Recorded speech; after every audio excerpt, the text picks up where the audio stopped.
Are you ready to ignite your business and achieve your full potential?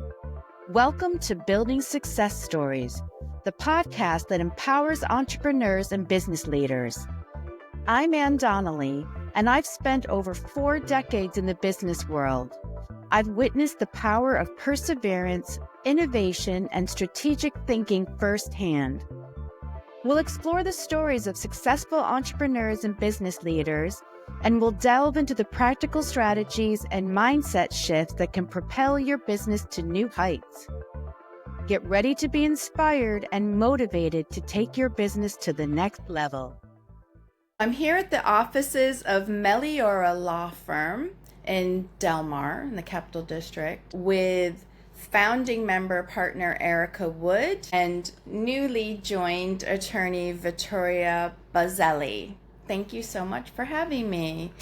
Thank you, Ann. Erika, why don't you tell us a little bit about starting up this firm? So we're just rounding out our first quarter as a firm, and the real concept and genesis of Meliora started when one of the other founding members, Jen, and I started working together. She had recruited me to a firm. Her and I started working closely together, and we realized that the level of collaboration and partnership and teamwork that we were achieving, which was accomplished through a lot of personal sharing as well, right? We really covered for one another. We made it so that for each of our clients, either one of us was really someone who cared and knew those clients and could help them navigate anything at any given time. And it opened up the space for us to be able to be more whole humans. We were able to enjoy our hobbies, spend time with our families, deal with crises in our families or in our personal lives. And while we did that and saw how much fun it was, we realized that the practice of law could be more enjoyable and more sustaining. There could be people that we saw leaving not leave if there was just some tweaks to the system, right, of what a law firm was. And so her and I have now been working together for over 5 years and continue that. And Katie has had her own solo practice for over a decade and really always had that philosophy of my whole life is, it's important. Each piece has a role, and by paying attention and giving and cultivating each of those pieces of myself, I am a better person at work. I am a better attorney. I am a better trusted advisor. And so the three of us were just very mission aligned and philosophically aligned, and it was just the right opportunity for us to start this, and it's been a really exciting thing to do. Now, Tori, what was behind your decision to join a firm like this? Yes, so I was skeptical at first, coming from a larger law firm where I worked for about 7 years, because I was of course curious. Everything that Erika described sounded really great and very enticing, but I questioned whether it was real and whether it was possible and could work, because it is so different from what you think of when you think of a typical law firm or typical private practice. I had worked with Erika before, and so I had known her, and I knew that I really enjoyed working with her. And I believed in the mission that she and Jen and Katie were envisioning. And so I took the plunge, and I'm really happy I did, because they were right. And like Erika said, it's just beginning. We're just rounding out our first quarter, but I know that the founders have been very deliberate, and the choices they've made, how it impacts our culture and our day-to-day lives at work, and how we interact with and build relationships with our clients. So I do picture it as being very sustainable for the long term, which I'm really excited about. So what are some of the challenges you face starting up? Challenges. Well, there's a never-ending to-do list, which I think anyone who started a business knows. Every time you go to do a thing that you've done before, you realize, I need the software, I need the infrastructure for this, I need the system developed to be able to accomplish that particular thing. So I think just navigating those challenges while still running at full speed, right? Servicing our clients that we've had,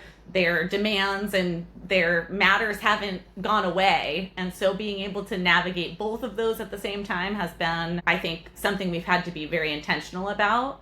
And I think the second piece of what has been a challenge, but in a positive way, has been what Tori, just touched on, which is every choice we make, whether it's operationally, from a client perspective, from a marketing perspective, we're coming back to that core mission and value and being extremely deliberate to say, does this maintain the culture that we are so focused on preserving? And so that is a challenge, but one that we are very much embracing. That's something I tell clients and others that I talk to, that knowing your core values and your mission is just so important for every other aspect of your business. So it's great that that's driving you. Yeah, I think it's great to have that anchor. It really does serve as the anchor, because when there's 3 people in a room making decisions, we don't always agree on everything. We don't have the same viewpoint on everything. In fact, those differences are what make us a great team. But the anchor, there's one of the 3 of us that's bringing that back up, right? Does this align? Is this,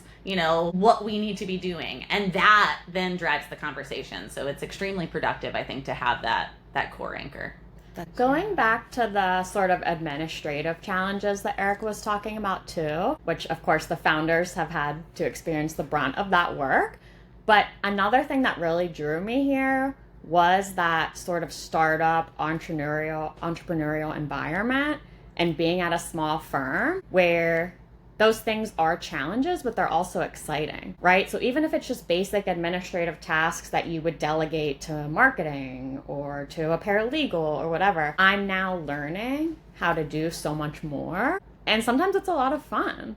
And I think that because of the smaller environment, my voice and my contributions are a lot more valuable, or they're heard more, which is a really cool feeling for me. Love that. Yeah, because I assume that like when you're in a large firm, especially if it's been going for a long time, that they're very set in their ways and how things need to be done. I think that's right. I would say to the what sets our firm apart, it's that we are embracing of change. And I do think that's very counter to the traditional law firm environment and just how lawyers are by nature, for sure. And we are more nimble, which lets us be more adaptive, right? To whether it's changing technology, if clients have evolving needs and we need to learn a new topic or a new area of expertise, we have the flexibility to be able to evolve and change because of our model, which is really nice. And that's really important these days because of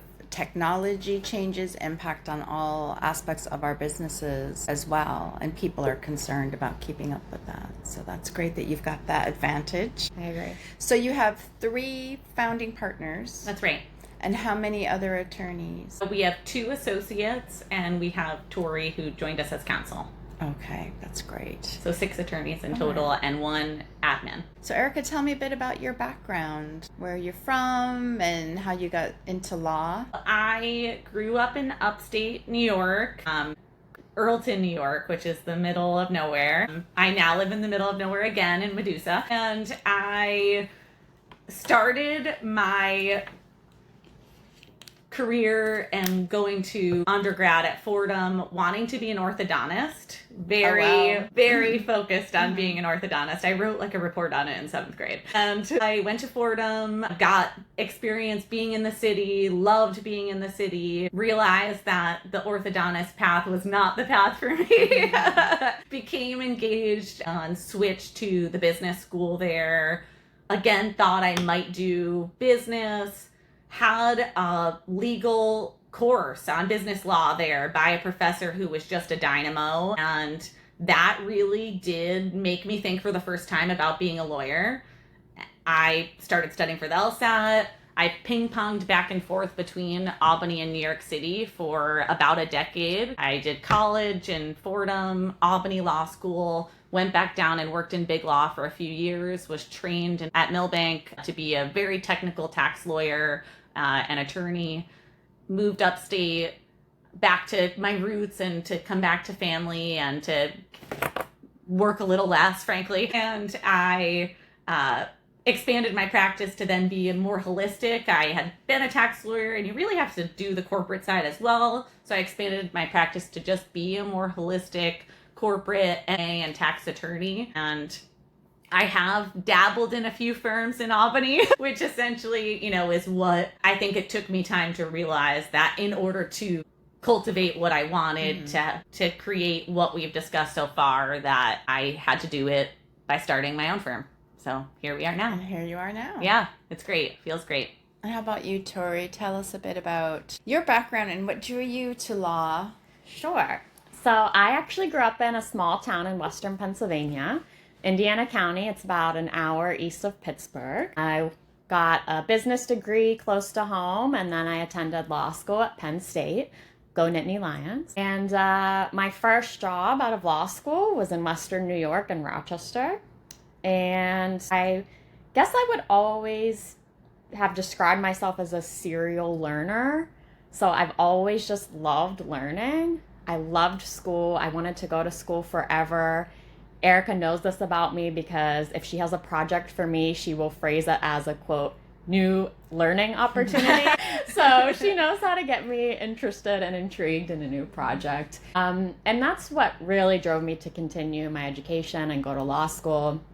And I was at that firm in Western New York, a larger firm, over 100 lawyers, for a little over 7 years before I made the move to come over to Meliora and try something new. So you both have a good background, but mainly both corporate lawyers, right? That's right. Corporate and tax. So what other areas does this firm cover? So my partner, Jen, is a healthcare regulatory attorney who, as I like to say, focuses on the regulatory alphabet in New York State. So she works on audit work, she works on regulatory compliance for a variety of healthcare institutions, nursing homes, assisted living facilities, skilled nursing facilities, and just generally has a very robust experience in the healthcare space. And our third partner, Katie, is a trust and estates attorney. And so her experience entirely in her career has been running a trust and estates practice, drafting wills, creating estate planning and succession planning for businesses and individuals. Okay. So our practices, Katie and I, very much align in that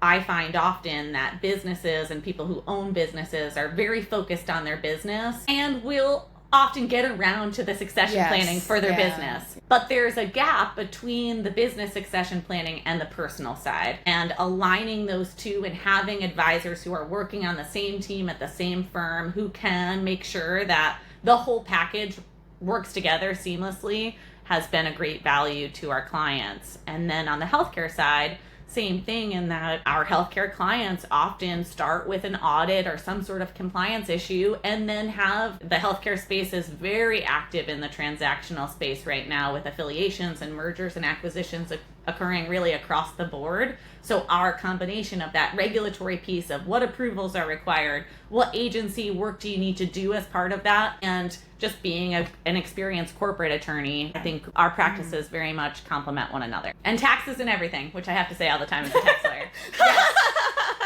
Yeah. No, and that's great because I know when I met Tori, it was, what was it? A conference on succession planning. Succession planning for businesses.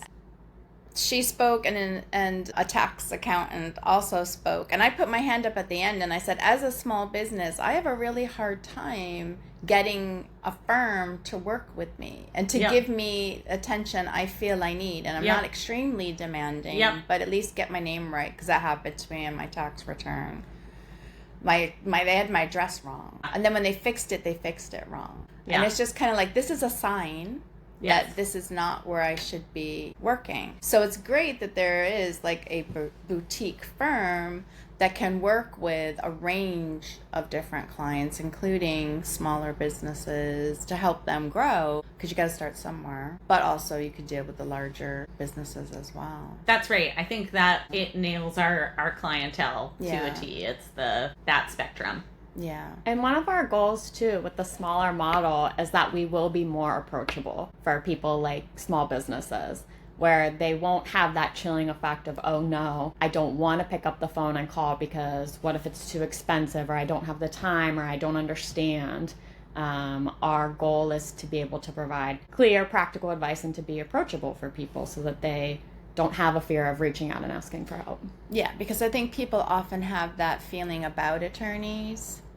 Yeah. You know, like, I don't want to bother them, or that's going to cost me a lot of money. That's right. Like, this phone call's going to cost me, you know. Whereas if you're more approachable, then you can become partners in a way, you know, to really help them with their business. That's right. I think that's a key piece, is to become a trusted part of the team. So our clients know, and my clients do know, right? If they're calling me, I'm going to use my good judgment to decide, right, what's an appropriate rate to charge, whether I'm going to charge them for that call or not. And I have the ability to do that, right? And so those types of choices of being intentional and building a relationship that's not just associated with a bill and a time entry and a narrative on that bill, that is a key piece to breaking down some of those barriers to lawyers being unapproachable or too expensive or just inaccessible. Yeah. It's ideal for us too, as employees, because I like building relationships with people. Yeah. I like being a lawyer. I like talking to people. And I don't have that little voice in the back of my head anymore saying, well, you need to bill, you need to bill, you need to bill, Yeah. right? I can focus now more on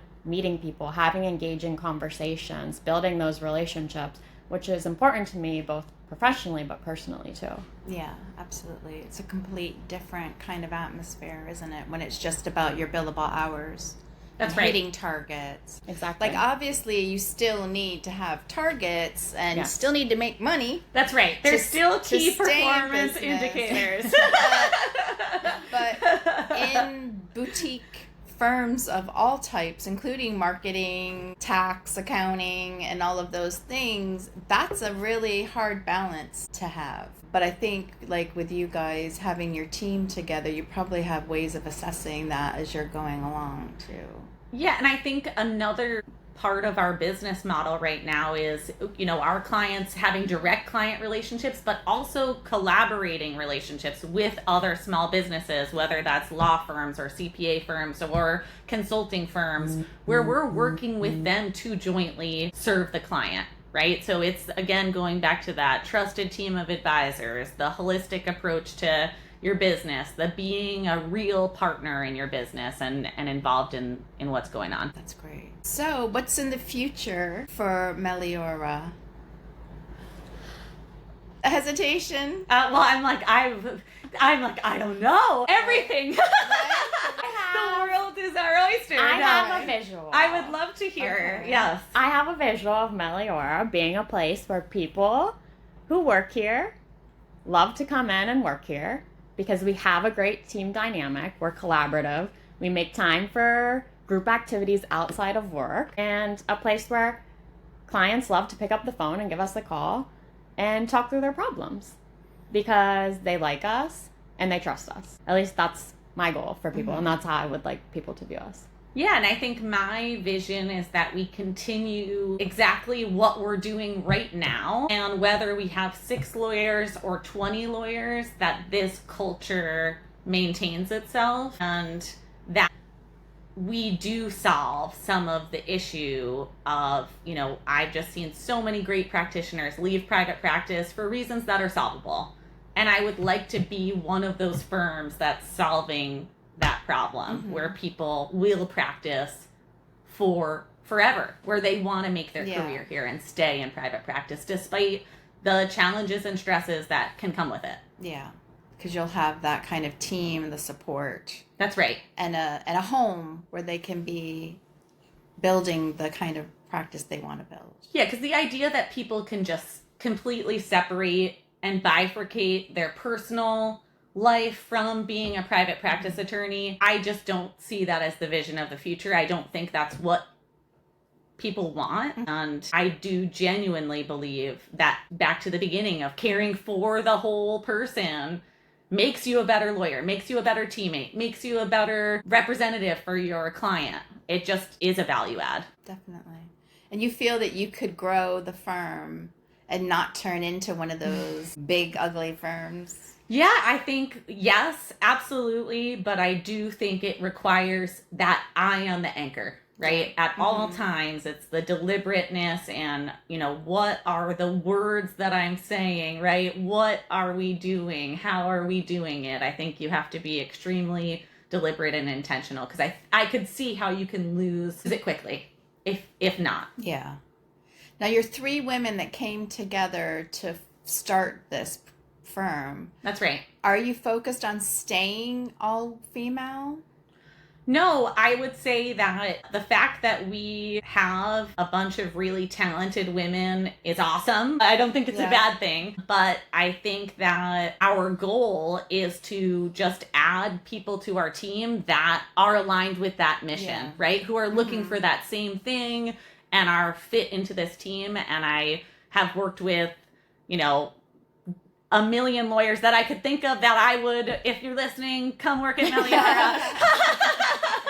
You know who you are. So I think it just is more the culture mission alignment. That's the more important piece. And I think there are some women who it wouldn't be aligned and some men who it wouldn't be aligned, but keeping that as the core focus.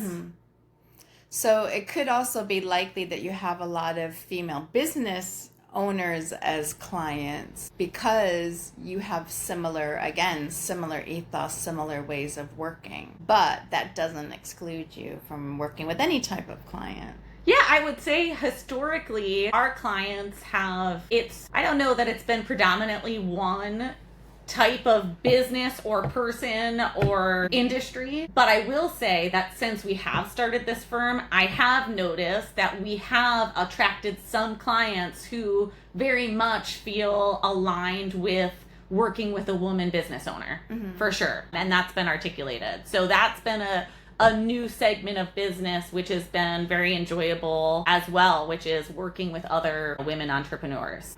And if you're networking in women's business groups, that's just going to happen. That's right. Yeah. And it is a unique thing for a law firm to be a woman-owned business. Yeah. And for me, as someone who's coming up in the ranks, I do think it's important to see women leaders in law. But again, to Erika's point, it's not intended to be at the exclusion of others, right? No. Because the primary mission A great lawyer comes is a great first. lawyer. Like you said, the anchor. This is why I say it's important to have that, because it comes into play everywhere. The type of clients that you take on. That's right. The type of people that you work with, the partnerships you create, as well as deciding what software to use. Like, it all comes down to what your main mission is.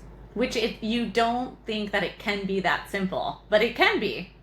It absolutely is, and that's why I think that's what shocked me the most. I think I was actually writing about this recently because I'm like, people tend to think they have a problem and find some really complicated way of fixing it, that's going to be a better way because it's so complicated. But it's really just getting down to the basics. What are your core values? What is your main mission? You know? And then making deliberate choices that focus on and align with that mission. Yeah. Because usually if something's going wrong, you're going to be like, oh, wait a minute. That's not aligned with our mission. Like, how did that creep in here? Yeah, that's right. That's why it's wrong. And we have those conversations, right? We just talked this morning about delegating work, right? And how important that is, and how we founders and partners need to make deliberate decisions to delegate work. And so it is about pausing, taking a step back and saying, okay, this is aligned with our mission because of X, and even if we wouldn't otherwise do it, maybe it's easier to go down this path, or my first inclination was to go down this path. I'm going to stop and I'm going to step back a little bit and take this a different direction. Yeah. Because we've made a choice to be mission focused, and we know what our core values are. Yeah. Some people are afraid to admit, even to themselves, that they're on the wrong path. And I think I think when you've got a team, like you've got your 3 leadership team here, that if someone's not afraid to say, like, hey, wait a minute, like we're gone off here a little bit, then then you can get back on track and moving forward. That's exactly what you do. Yes. No, it's true. The 3 of us, absolutely. It's we keep each other balanced and focused on that, for sure. And that could be a thing I think women might be better at admitting that we may have gone on the wrong track and are not being competitive with each other and more collaborative. That might not go well with all the listeners, but definitely I think that could be a way that women can show a way forward in business, is more collaboration and more focused on balancing your whole goals for your life, not just my business versus my personal, but everything. Yeah, they don't need to be competing interests. Right? To be your best self. And that's not to say, which we know, like our jobs require us to make sacrifices and they can be extremely stressful and we might have to work on times we don't want to, right? Or an emergency might crop up, but it's, again, we're coming back to that shouldn't be the norm for everyone all the time, right? How can we be thoughtful about That was one of the questions I asked Jen, actually, when I was joining the firm was, how do the three of you get along and how do you work together? Because that was really important to me, that the founders and the leaders of the firm had a good working relationship. And I've seen them working together and I see how well they balance each other out. Yeah. And I knew that, Jen and Erika had a history of working well together. So that was really important for me. That's good. And we care about our team. Yeah. We do. We care about our team, and and I know that Katie and Jen feel the same way. We want every single person, right, who joins our firm to be the most successful that person can be. So what tools can we give you? How can we help you flourish? Because it's going to look a little different for everyone. And to the competitive thing, right? It's not competitive. It's we all rise, right? It doesn't take away I always butcher the candle phrase, but it doesn't like dim my candle, right, to light another. Okay. It's easy. It's like, I like that one. I haven't heard that one. So I think that there is that feeling of let's all be successful. How can we make you successful? There is and it's not focus. At my cost. Mm-hmm. There's a focus on that as well. You and Jen and Katie are very deliberate about saying, I care about associate education, associate learning, personal growth. I want you to sit down and take advantage of these networking events or these learning opportunities or attend this webinar and that. And here it's not, we don't even use the term non-billable. Yeah. We're not allowed. Right. Yeah. That's right. It's called Meliora time. So it's a big difference. Because it's not less important, right? It's good to know. Is that even in a small firm like this, that you still consider that important for everyone? It's critically important. Yeah.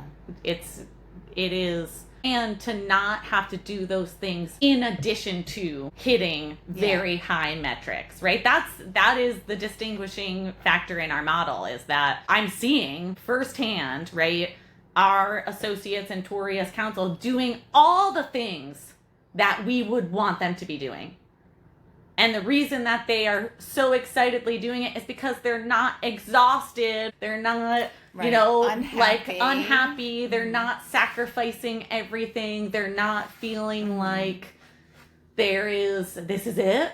The pie, right? The lawyers love to say the pie and more pie, and that's what you get as a contest, right? For winning the pie contest, pie. Like, they love that. And there needs to be a little bit of an end to that. It's not in addition. It all is very important. I think it takes more work on leadership to run the firm this way, but you're willing to do this because you believe in it. Because just by having high metrics, you can just say, that's how I manage my people. You don't hit the metric, you're not doing your job right. You got to hit the metric. Whereas if you're giving them space, you've got to be more on the ball to make sure things are still working. I think that is right, in that there is a lot of trust, right, from the people that we've recruited that we are going to make this work. And so that requires a lot of work and a lot of intention and a lot of conversation. And I think there will come a time soon that it will be less, because things are just so built in and so much a core of what we're doing. Yeah. But right now, I think that probably is true. Yeah.